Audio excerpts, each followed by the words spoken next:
Hello guys, thanks for stopping by.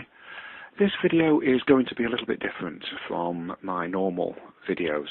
It's not going to be dealing with geopolitics or socio-economics or matters that are particularly esoteric.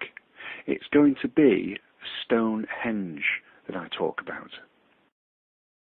Before I start, imagine if the Egyptian government had gone to one of their Great Pyramids and used heavy lifting equipment to remove the blocks one by one, and then start digging and excavating and pulling the ground apart beneath them. Then imagine it was put back together again using modern equipment and modern concrete. Then imagine that the Egyptian government brushed it under the carpet and no mention of it was made in the official guidebooks. At least no mention of any consequence, certainly not advising people of the extent of the rebuild. Well, that situation arose with Stonehenge. And it hasn't arisen just once, it's arisen 3 times within the last century. First in 1901, second in 1919, and then most extensively in 1958, where the site was virtually cleared of all of the stones.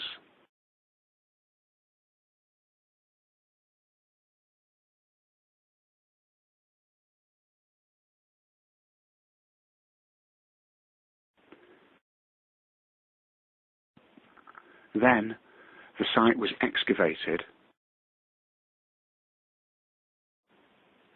and then the heavy lifting equipment came back in and put the stones into remade holes on which they were backfilled with ready-mixed concrete.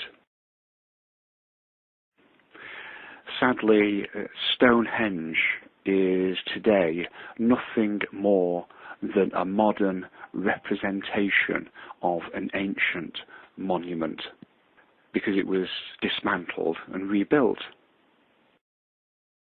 Yet the guidebooks, the history books, and the official documents all say Stonehenge was built 4,000 years ago or thereabouts.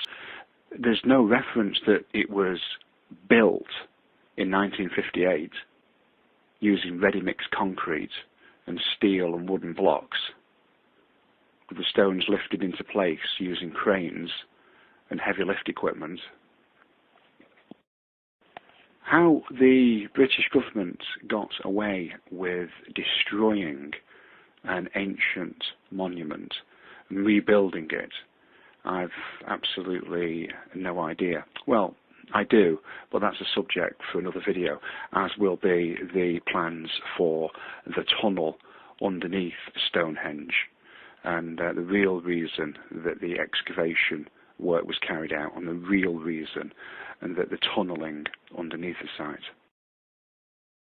But what is more important than any of that is the alignments.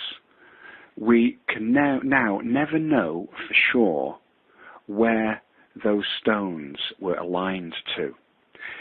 Even a fraction of a degree, when you're looking at stars light years away, is going to throw the measurements off.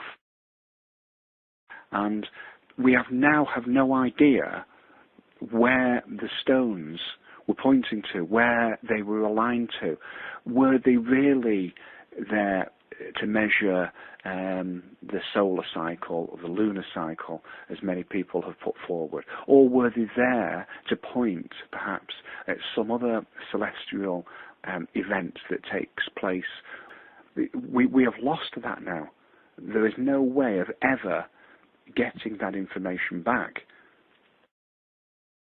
The approximation that we now have, that is being passed as some form of ancient untouched, apart from conservation work site, is nothing of the sort. It is a rebuild, it's a copy, it's a replica of what was there. This is very important for historians, and it's also important for people who study the New World Order. I don't want to go on too much about this, but you can see that it clearly goes well beyond conservation. It goes to dismantling an ancient historic site. It goes to excavating an ancient historic site, and then it goes to rebuilding a site which is now no longer historic because it was taken down and it was rebuilt in the 1950s. So, as far as I'm concerned, that site is now a modern representation of something that used to be there. And that is it, guys. Thanks very much for watching this video. I hope somebody somewhere has found it to be of interest. And until next time, take care.